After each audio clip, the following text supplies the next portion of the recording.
Every time I see that clip, it chills me, every single time.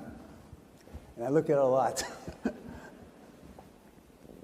So thank you very much for coming here. I know it's not convenient, it's not around the corner. I'm really appreciative.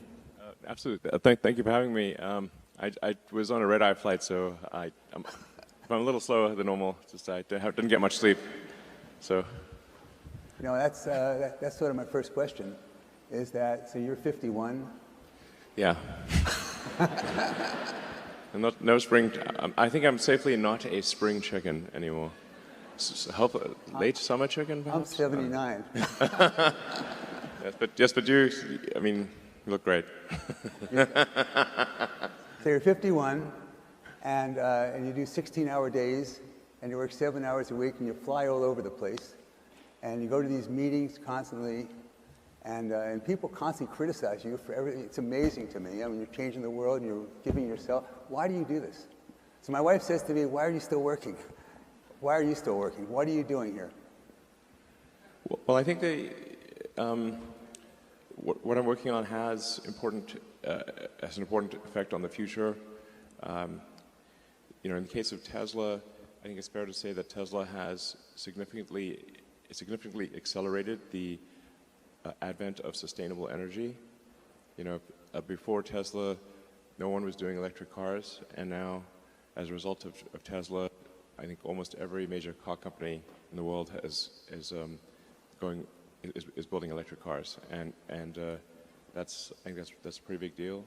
But there's still a long way to go to transition the world to a sustainable energy economy, and so we still have a lot of work ahead of us at Tesla, but that's our goal there. And then for SpaceX, I think it's important for the future to be exciting and for humanity's existence to be ensured over the long term. I think we must become a multi-planet species and a space-faring civilization. You know, I think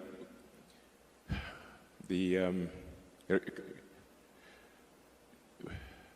here like 4.5 billion years after Earth got started, 13.8 billion years into the age of the universe, and it's only now, recently, in the last 5,000 years, that we invented writing. I would say date the first civilization by when there was the first writing, which was in ancient Sumeria around 5,000 or 6,000 years ago. So we've basically just been here for a very brief instant. A blink.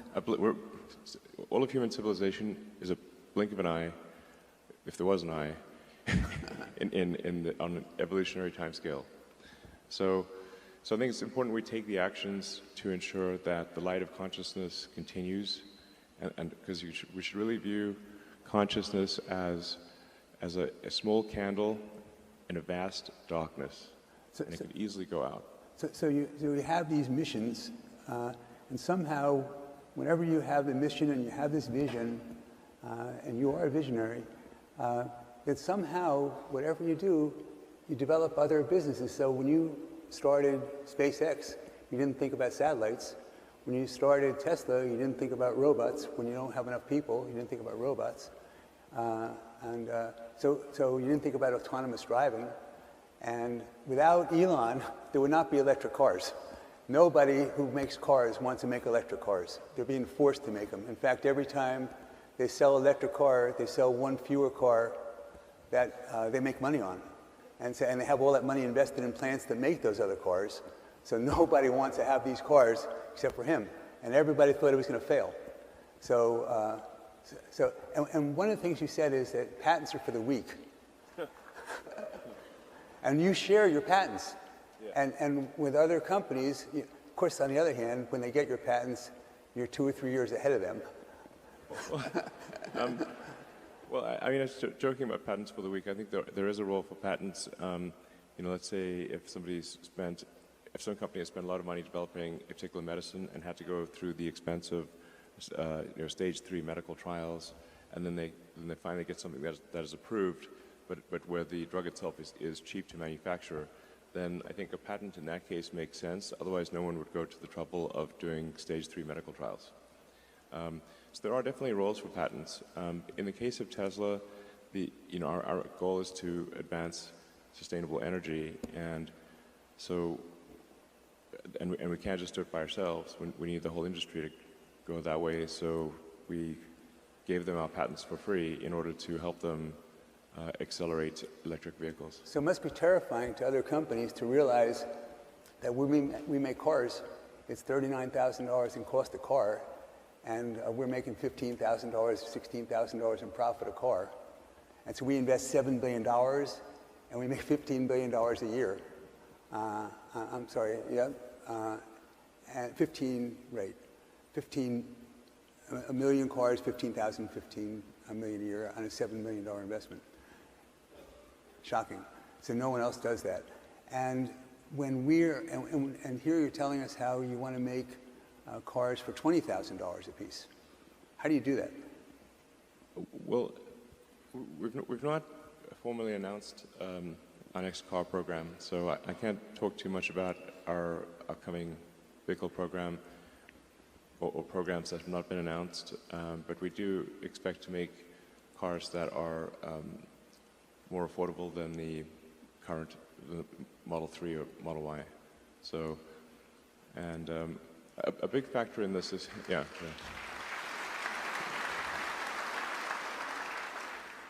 But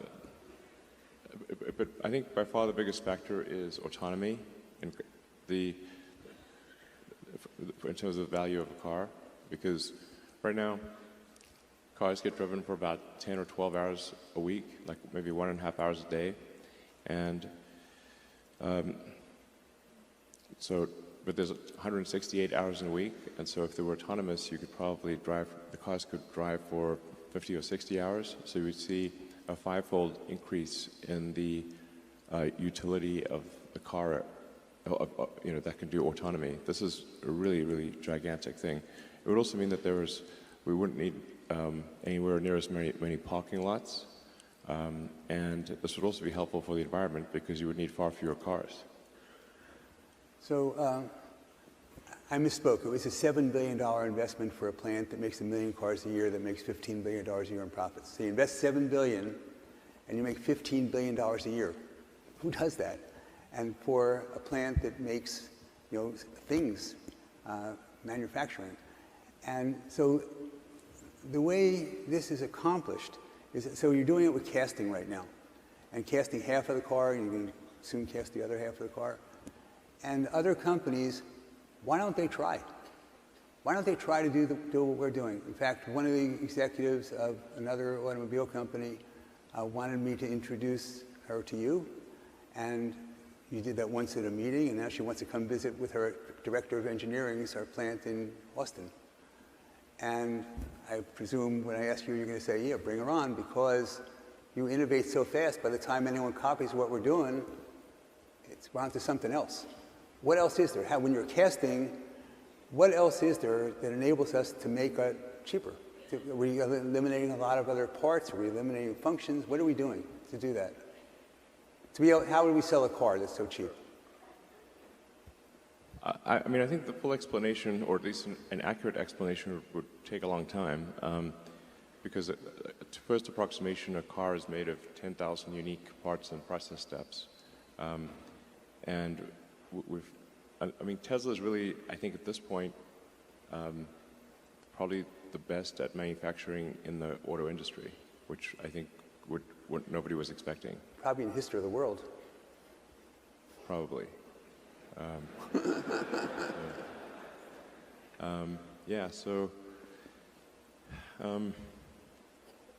Well, I've got this first principles algorithm that I find to be very helpful in the design and manufacturing of anything, and people here may find it helpful. The first thing you should do is make the requirements that you've been given less dumb. Whatever constraints and requirements were given, they were to some degree dumb, and you want to make them less dumb. If you don't start with this, then you answer you get the right answer to the wrong question. And the requirements must be given from a person who can explain the requirement, not from a department, because then you don't know who to talk to. Then step 2 is delete the part or delete the process step. This sounds extremely obvious, and yet over and over again we have found that parts were not needed. They were just put in there just in case, or by mistake, or there was a step that someone thought was needed but was not actually needed. This sounds insanely obvious, but we've deleted so many parts from the car that did nothing. They were just there? Well, yeah, I mean, I can give you so many examples. One example was there were 3 fiberglass mats on top of the battery pack. They partially covered the battery pack, and I was on the battery pack production line, and it was the #1 thing choking battery pack production with gluing on these 3 fiberglass mats to the top of the battery pack. And so this is the reason I repeat this algorithm myself, is that I first did things backwards. First, I try to automate it. Then I try to accelerate it, just have this go faster. Then I try to simplify it, and only then did I delete it. Because it turned out that the team at Tesla that does noise and vibration minimization, so making the car quiet, thought that the fiberglass mats were there because of the battery safety team for battery fire prevention. And then I asked the battery fire prevention team what were they needed for, and they said, oh, noise and vibration. And I'm like, okay. So then we had 2 cars drive, one with a microphone in each car, and you could not tell the difference. So we went to all that trouble for a part that should not exist. And then another example was there was again, this was these were choke points in the entire production system. That's why I'm running around the production line trying to fix the production line, just like a maniac, sort of Tasmanian devil, just running around the factory like a lunatic. Let's see, we had the body production line in Model 3 was at one point stuck because we had a laser welding cell to weld a small cross-car beam in the passenger footwell of the front seats. And I'm looking at this beam, and I'm like, what the heck does that do? Because the entire factory stopped trying to get this laser weld cell to work. And I'm like, I can't imagine what a useful thing it could do. And then the production team said, oh, that's for crash safety. So then I called the crash safety team and said, is this for crash safety? They said, oh, no, that didn't do anything. We should delete it. It turned out to be totally useless, but they forgot to tell the production team. Honestly, a bunch of these things just feel like you're living in a Dilbert cartoon. I'm like, oh no, any given company, they should have what's your Dilbert ratio? Okay, it's not 0. So is this you, or is this your Dilbert quotient? Try to keep it low. So is this you, or is this? So you do all these different things. No, that's literally me. So do you have? This is not someone else who did this. I was living in the factory in Fremont, and the one in Nevada for 3 years straight. That was my primary residence. Not kidding, literally. Did you keep the couch? I actually slept in a couch at one point in a tent on the roof. And then, but for a while there, I was just sleeping under my desk, which is out in the open in the factory, and for an important reason. And it was damn uncomfortable sleeping on that floor. And always, when I woke up, I'd smell like metal dust. We went to visit, and they bought him a new couch. Yeah, but actually, I stopped using the couch because there's a little conference room and a couch there. I stopped using the couch, and I just slept on the floor under my desk, so during shift change, the entire team could see me. And that's important because, the team, if they think the sort of their leader is off somewhere having a good time, you know, drinking Mai Tais on a tropical island, which I could definitely have been doing and would much have preferred to do. I'm not actually a masochist, I think. But the thing is that since the team could see me sleeping on the floor during shift change, with with nothing, they knew I was there, and that made a huge difference. And then they gave it their all. So the focus is on always lowering cost and providing leadership. And this company, we're doing 1.5 million cars a year, but you expect to do 20. And so what happens in 10 years if you're not there? What happens in 5 years if you're not there? How does that work? I mean, are there all these people? So at all the engineering schools, the top engineering schools, the top choice of where everybody wants to work is Tesla or SpaceX. Yeah. Those two places. So do we have all these people coming up and fighting each other for the job, or they're working together? How do you get people to say, gee, I could buy that real expensive house, but I'm not going to do that. Boy, I could go on vacation. I'm not going to. Well, we do have that problem a little bit. So, you know, as a company has prosperity, and then people become wealthy, then for a lot of people, you know, that once they become sort of independently wealthy, they just can't bring themselves to work, or they don't want to work, and that's totally, you know, understandable. And no judgment. And so, I mean, I have a lot of friends who are extremely talented, and they you know, had some success earlier in life, and they just decided, you know, that was enough trauma. I mean, you know, one of my good friend of mine saying, like, for starting a company is like eating glass and staring into the abyss. So when people tell me, like, well, what can you do to encourage entrepreneurs to start companies?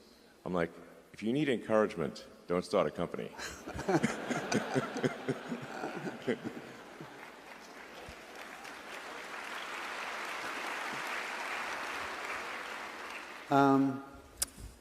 In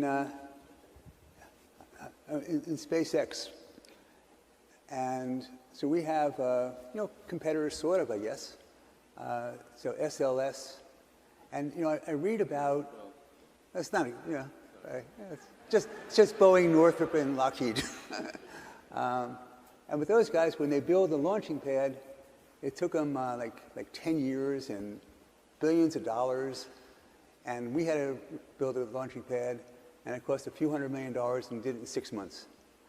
And then I was interested in how that was done, and the woman I'm talking to says that, Ron, did you see the plumbing when you went there? I said, why should it cost hundreds of millions of dollars? It looks like it's a landing field. And I said, well, did you see what's underneath? Did you see the plumbing? And I said, no, they didn't show that to me. And then she said, well, you should be aware that there's all these pipes that take away the heat, and then they all deliver fuel to the rocket, and it has to be there in an exact right amount at the exact right time, and if it's not, if that doesn't happen, it blows up. And so I said, well, how does Elon know this? And because you hire these great people, and then you ask them all these questions, and then somehow you remember everything they tell you. Is that true? Well, my memory for technical matters is very good. And but I think probably a lot of people don't realize, like, what I do 80% of the time is engineering. So you know, it's actually quite rare for me to give a talk. And my day-to-day work at SpaceX and Tesla is almost entirely engineering and design. So and also production. Production is key, but although I consider that to be part of engineering. Yeah, so, but Starship is something special. The thing that is, like the holy grail, like the critical breakthrough needed to make life multiplanetary and for humanity to be a space-faring civilization is a fully and rapidly reusable rocket, orbital rocket.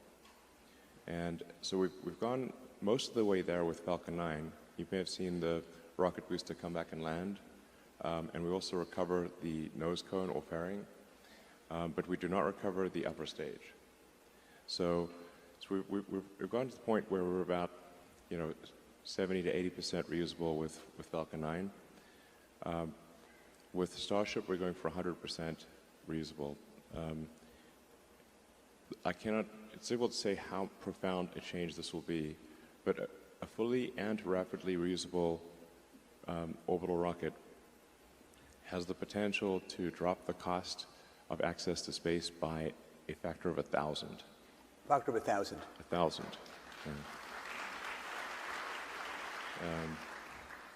And I should say also, Starship it's a very, very big rocket.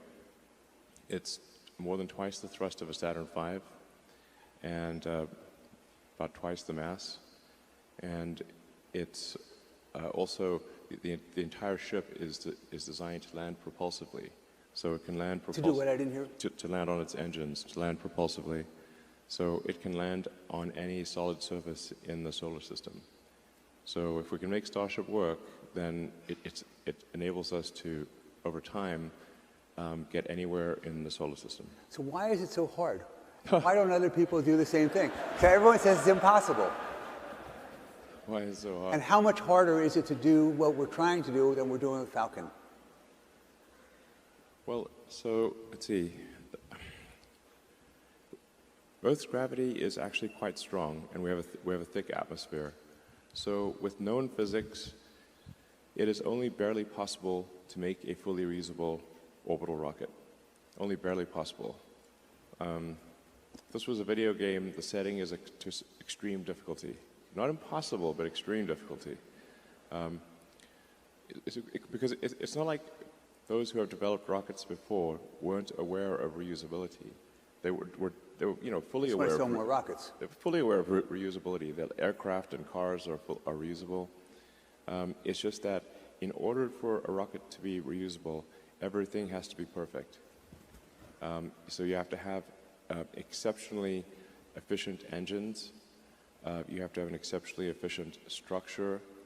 You need advanced avionics and software. You need a very lightweight heat shield for orbital reentry. And then another key factor for traveling to Mars is you need orbital refilling, so that you get the ship to orbit, and then you send up tankers to refill the ship in orbit, just like is done by the Air Force with aerial refueling. Those are the things that are necessary, and it's never been achieved before.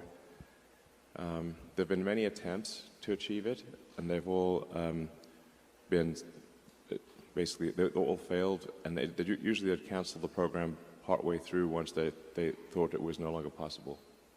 So it's just a very difficult engineering challenge. So SLS is supposed to get to the moon. They got a contract in 2010, and it was supposed to be for $10 billion, but it was cost plus. It's now up to $40 billion, and they say it's going to be $100 billion and $90 billion. Yeah, and we haven't gotten anything, and our rocket is 10 meters taller than theirs, and we can reuse ours. Yes. So how can anyone possibly compete if they're not doing what we're doing? How can they compete? I don't understand. And how can they get contracts?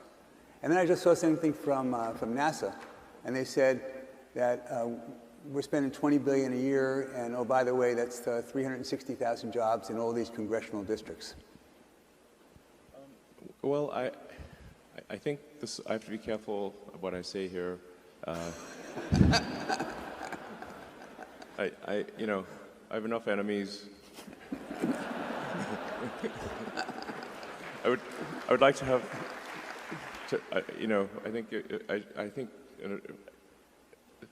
Yes, I would like to have a smaller number of companies that want me to die. That would be great.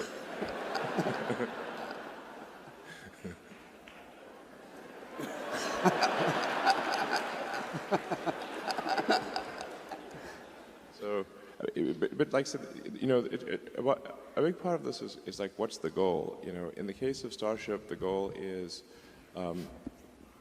to lower the cost of access to orbit and ultimately to Mars and the Moon and elsewhere, to the point where humanity can actually afford to become a multi-planet species, to the point where we can afford to have a permanent base on the Moon and ultimately far exceed the high watermark of Apollo, which was incredible and I think inspiring to all of humanity, everyone. If you were to ask people, I think almost in any country, not Americans, anyone, I think one is the defensive reason where I think we want the light of consciousness to not be extinguished if something were to happen to Earth. And you know, in the case of the dinosaurs, they only had to worry about, like, you know, meteors and supervolcanoes and other things. But for us humans, we actually have the power to destroy ourselves with nuclear weapons, or some sort of, you know, crazy bioterrorism thing. So, you know, so there's some danger that is not zero that could cause the end of life on Earth as we know it.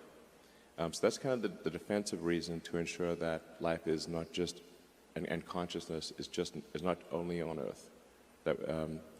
That's the defensive reason to protect the future of consciousness. Then the other big reason, I think, is that it's exciting, and it's adventurous, and it's inspiring, and makes it makes you think positively about the future, you know, and life can't just be about solving one problem or another. There need to be reasons to be inspired, you know, reasons that move your heart and say, yes, the future is going to be great. And when you get out, you know, when you wake up in the morning, I can't wait to see what happens next. And I think that's, you know, humanity going to Mars, even if you don't yourself want to go to Mars, and most people don't, just watch it. It's a tough gig, frankly. This would not be a luxury expedition, but you'd be able to watch it happen, and I think it would just be incredibly inspiring to the world in the same way that the Apollo program was inspiring to the world. And like I said, there's got to be, life can't just be about solving one problem or another. We need things that make us excited and inspired about the future, and that would be one of them.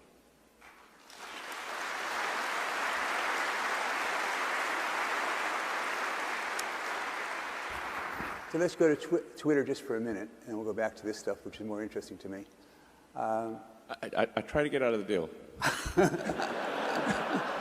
Well, you told me you wanted to ask... to get out. Dragging me back in. I reminded that scene from The Godfather, basically. But you told me you wanted to ask tough questions. I try to get dragging me back in. So on Twitter... what could possibly go wrong? So I saw this article. It says you bought something called Twitter. And it says, Musk puts off lifting Twitter bans. And so obviously the big deal, to me anyway, in Twitter is that, so we have this incredible, so it was incredibly poorly managed, this business. And, but those guys somehow did great for their shareholders by selling it to us. Right? But we didn't buy what they're selling. We bought something of what it's going to become. Yes. I mean, I think it's, most people would say, like, you know, given how the market has evolved this year, the price is on the high side. Right. Right. But that's on base of what it is. Yes. But in terms of I think there is a tremendous amount of potential that it will be very difficult to achieve, but I think possible. And I think ultimately it could be one of the most valuable companies in the world. So when we think about this, in order for that to happen, so I met you and it took me a few years, and then I believe in you and your heart, right? Your heart. And so, I think you were skeptical. At our first meeting, you were a bit skeptical. And So the way I think about it is that, so I'm trusting you with the future of our country, of the world, actually, when you're in charge of a media like that. And so what I think about is, so how do you prevent, so being Jewish, how do you prevent this anti-Semitism? Or if I were black, how do you prevent all of the... So how do you prevent the use of the N-word? And when I think about TikTok, and they're able, with just looking at pictures, to tell what you're going to do. You know, you move your left arm, you move your right arm, what other pictures you like. So that's what they do with their software, and they're great, their algorithm. How can we not have an amazing algorithm? Because we know more about them to do with TikTok, and we ought to know what interests people have. And because of that, in words, we should be able to figure out words that people are using, what that means, and considering what content they're interested in. We should be able to figure out with software how to moderate this and prevent that from happening. Is that true or not? Yeah, yes, absolutely. Totally agree. I want to be clear. Content moderation policies have not changed at Twitter, and it is not okay to engage in hateful conduct on Twitter.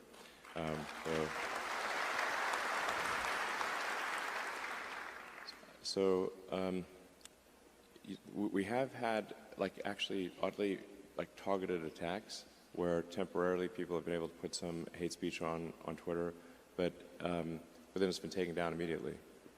So now, part of what I'm trying to achieve with this sort of enabling everyone to be payment verified with Twitter Blue is to try to get as many people payment verified as possible. It's only $8 a month, although for some people that were complaining about that, and these are people who pay more than that for their latte. I'm going to be one of your Twitter Blue customers. Thank you. It's part of its revenue, part of it is payment authentication, and so if somebody, because there is a huge problem with spam and bots and trolls on Twitter, and organizations trying to manipulate public opinion, and just generally making the system worse.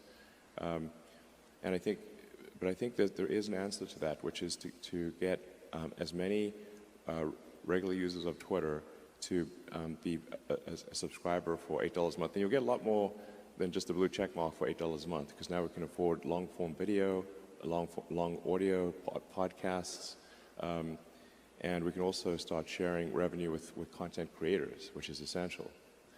Give them a chance to make money. Yeah, absolutely. Just right now, if you're on Twitter, you'll see a lot of links posted to YouTube and TikTok, and that's because, at least until now, Twitter has not even given them enough video length to post their video, and then they give the content creators no means of monetizing the video.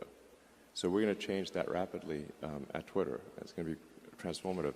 But if we can get enough verified users, and we're going to prioritize Twitter search, replies, mentions by verified users first,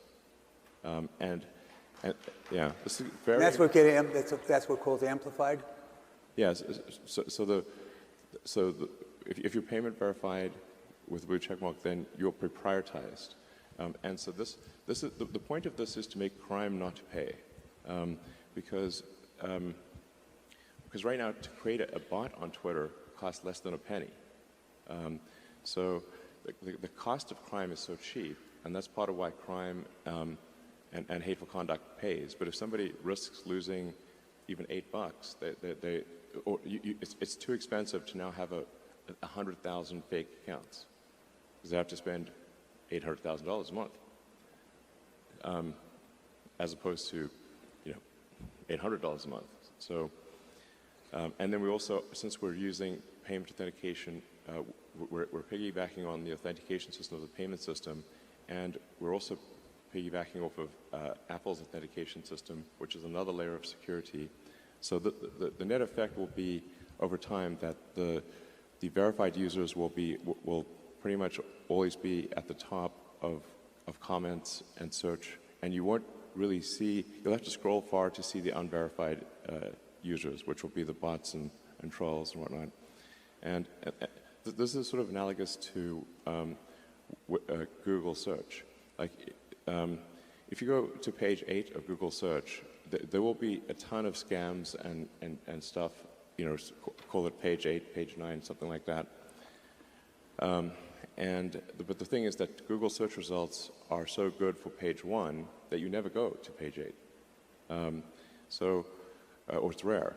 And like the old joke is like, So if something we don't want to see, it gets pushed way down. yeah, just basically the bad stuff gets pushed way down, and then crime stops paying, and then they stop trying to do all these things. And we can recruit them as engineers to program for us, the crime guys.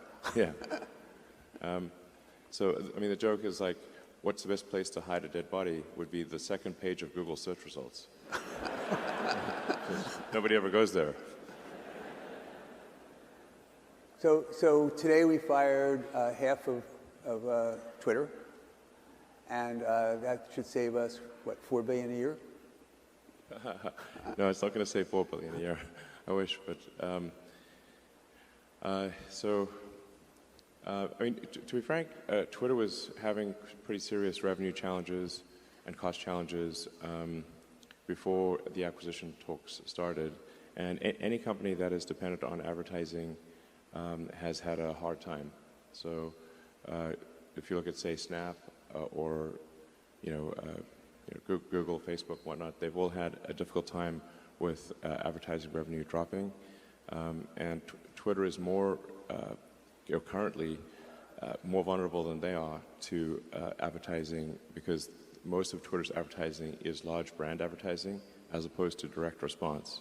So it's kind of like a much more of a discretionary ad spend than it is for, if you can do direct response for a specific product.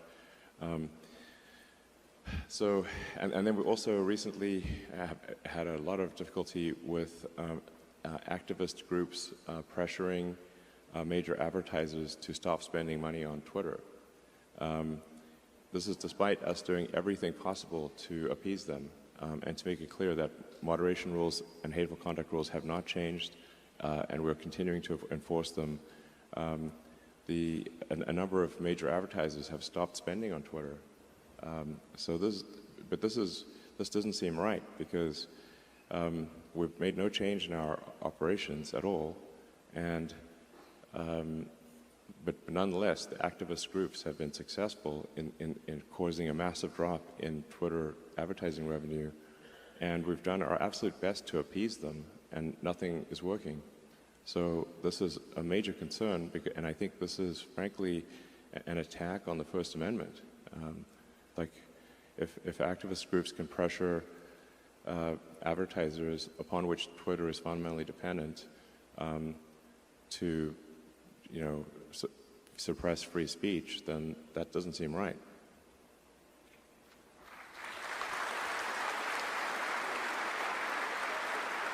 I meant, by the way, 400 million instead of 4 billion. I meant actually 400 million instead of 4 billion. Oh, yeah. Okay, so we're now there. You're living at this place. You go there for the next couple, 3 weeks. You're going to vote, and then we have a team lined up. You think you have a team lined up to manage it, and then you would just do it the same way we do with SpaceX and Tesla, where you just attend the meetings regularly, say this is what we need to do. Do it. Well, this is what we need. Yeah, my workload went up from about, 70 to 80 hours a week to probably 120. So, yeah, I go to sleep, I wake up, I work, go to sleep, wake up, work, do that 7 days a week. I'll have to do that for a while. No choice. But I think once Twitter is set on the right path, I think it is a much easier thing to manage than SpaceX or Tesla. So, and I really understand the internet and how to make. So I wrote software. I wrote software personally for 20 years. I was one of the key people behind X.com, which became PayPal. And so I also, like, I'm aware of, like, I know how to make a way better PayPal. Because you built PayPal. Yeah, yeah, pretty much. I mean, with a lot of other people, but there's a product plan I wrote, which I wish I'd kept a copy of in July of 2000, where I thought it would be possible to make the most valuable financial institution in the world. And we're going to execute that plan from 22 years ago, which amazingly no one has done. And so I think that's part of why I think Twitter will be ultimately extremely valuable, because I'm going to execute the X.com game plan from 22 years ago with some improvements. And then we're also going to obviously make Twitter just a way better system. I mean, it stands to reason that you know, if a social media company is not taking steps to make it positive to be on that social platform, then people won't come or they'll leave. You know, so you speak of sort of anti-Semitism or racism or anything like that. Well, I mean, who's going to stay on a platform if that's prevalent? Like that's Obviously. Yeah, I mean, come on. And apart from its inherent wrongness, who's going to stay on the platform? So, like, you want to be. It needs to be something where, like, our goal with Twitter is, like, how do we get 80% of America? Maybe not like the sort of far left and the far right, but and maybe we don't want them necessarily, but how do we get 80% of the public to join a digital town square and voice their opinion and exchange ideas, and maybe once in a while change their minds? And on occasion. Yeah, I mean, you know, once in a while. So I read also that you said, and then we'll move off of Twitter, but you said that your goal is you want to make the 20% of people who are on the far right hate you, just like you want to make the 20% of people on the far left hate you. So. Well, I don't want them to hate me. But I think the extremists, like, you know, it's just very difficult to satisfy extremists. So, unless you fully buy into whatever their dogma is. So, but I'm confident we can satisfy, like, I don't know, 80% of America, 80% of the world, but maybe not the 10% most extreme of either side. And I would count that as a great outcome. And I think it is important to have sort of a digital town square where people feel comfortable talking. And I also think it's like one of the things that's important is to be able to sort of decide what kind of experience you want to have on Twitter, because, you know, some people might say, okay, like, I want like, if this was a radio station, I want the easy listening, smooth jazz station. Okay, cool. But that's so you should be able to have that setting for Twitter, and then some people might say like, no, I want heavy metal thrash, and like, okay, so now this is going to be sort of, then you don't mind someone saying mean things to you, you know, within the context of the law, and you don't mind engaging in vigorous arguments on Twitter and that kind of thing, but you should be able to kind of like pick your preference, and decide if you want sort of full contact battle, or do you want, like, no, I just want to look at puppies and flowers and nice landscapes and stuff. So let's go off Twitter. Two other topics before you have some questions. That number one is logistics. When we're starting to make so many cars by the end of this year, 40,000 cars a week. I mean, I have to be careful of MNPI. But I believe I have said in the past publicly that our aspiration is to reach 40,000 a week by the end of this year. So if we're doing that, then that means that we're producing a car every 15 seconds. Yeah. And but that's still only 2 million cars a year, and there's 100 million cars that are made a year. And so the question, so there's presumably capacity to be able to, logistics, to ship all these cars all over the place, to have people pick them up where they want them, but not if they all do them in the same week. Yes, totally. So I mean, we got a bit of criticism from for our Q3 results because we had a lot of cars in transit, and the reason was that we got too big for our cars to actually be transported in the final few weeks. There just weren't enough car carriers and weren't enough ships. So, but it's actually good. It's actually good in the long run to smooth out deliveries and actually have cars in transit at the end of the quarter, because then you're not rushing to get everything delivered by the end of the quarter and paying all these expedite fees. So my question, though, is that if we have autonomous driving and we have autonomous trucks, is that one of the ideas that we're going to be able to move things around with our own, if there's not enough drivers, that we're going to have autonomous transport? Yes. That's question one. We can also, yeah, I mean, if you're in the area, have the car just drive to you. Right. That's one. And then the other one is about materials. And when all of a sudden, so we have somehow navigated supply chain problems from other people.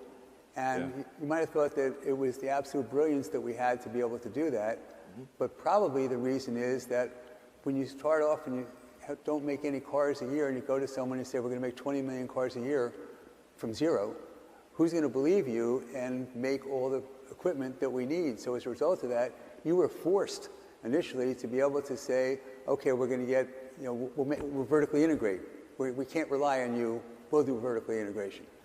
And Yeah. cut it? Materials. I can talk longer if you'd like. Don't shoot the messenger. Talk a little bit longer. Materials.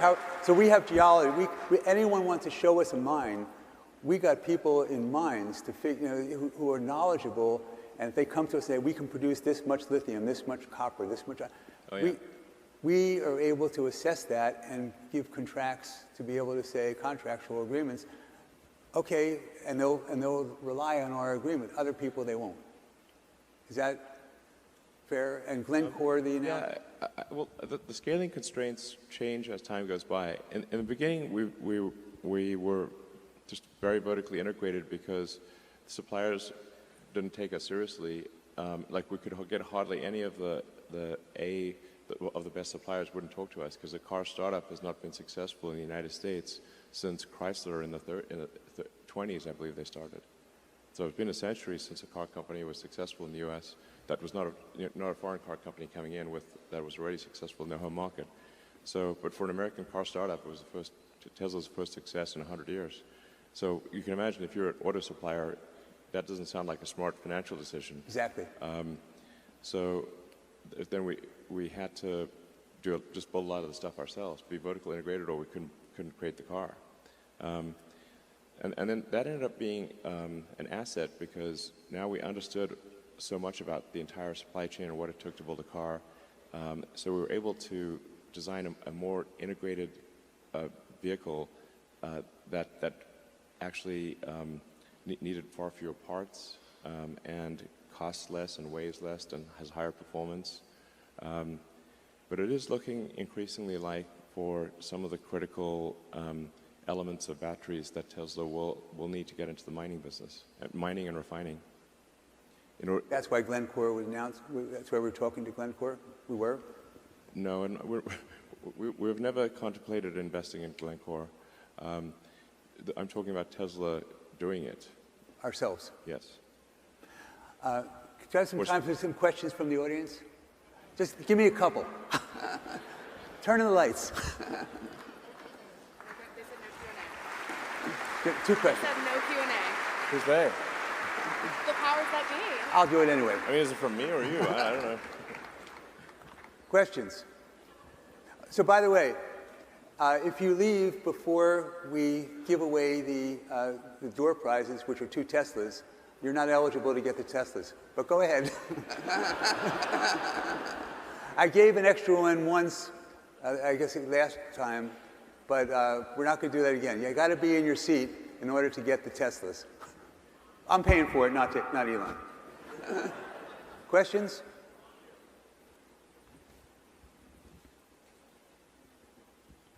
Elon, Seneca once said, every genius has a touch of madness.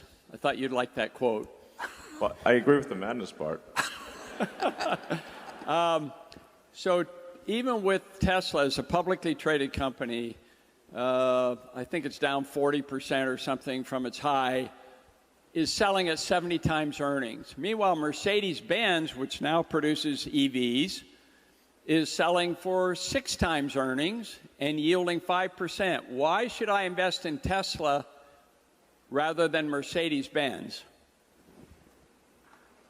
Well, I actually rarely try to convince anyone to invest in Tesla. And many times I've recommended people don't invest in Tesla, and I've said our stock is too high, but then people just ignore me and keep buying the stock for some reason. But if I think at a very high level, I'd say that autonomy is an insanely fundamental breakthrough, and no one is even close to Tesla for solving generalized autonomy or generalized self-driving vehicles. No one's even close. With self-driving, as I was talking about earlier, the car becomes, call it roughly 5 times more useful, but it costs the same to build. Now, can you imagine what would happen if a company was doing, we're doing like 25 to 30% gross margins, but suddenly that same thing was 5 times more valuable? What would that do to the value of Tesla and the value of that car? It boggles the mind, actually. So, if you think of net present value of future cash flows, if you actually do the math on that, it's insane.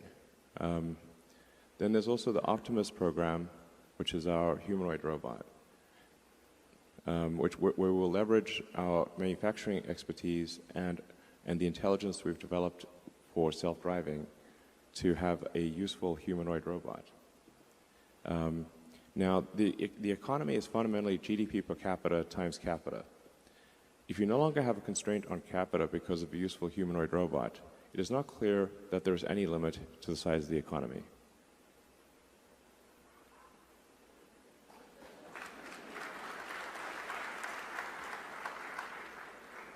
And these things will actually happen. So Okay, that's probably a good reason. there, one more question.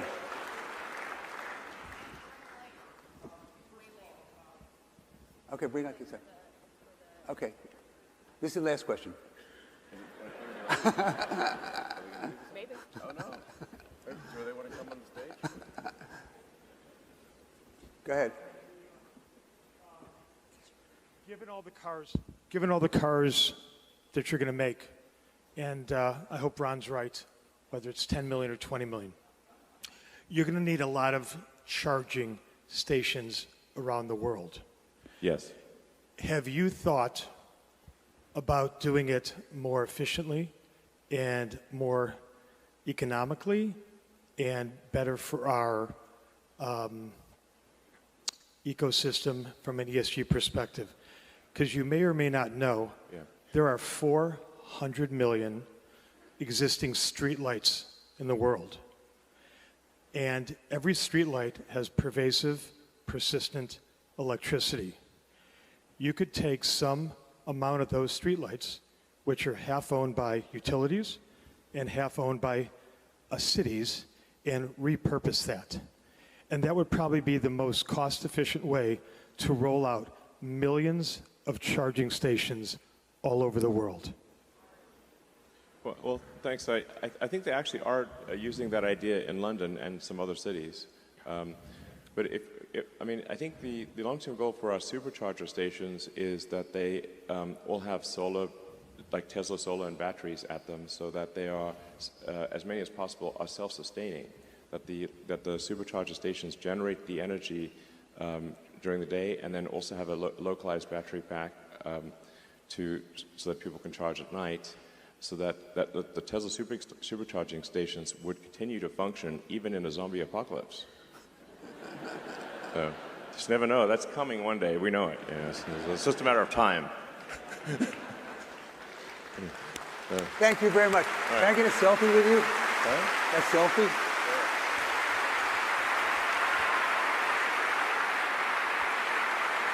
I'll post it on Twitter.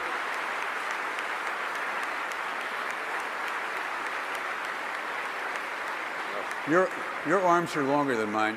Also, please use Twitter. We're doing this right now. And please subscribe to Twitter Verified, $8. Actually, it's technically at $7.99, so slightly less. But I would really encourage everyone here to use Twitter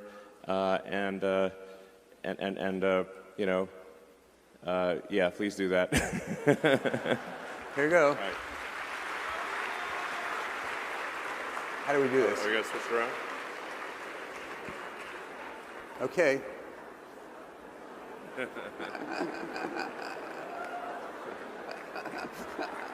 All right, thank you, everyone. Thank you very much, Elon. It was great. I really appreciate it.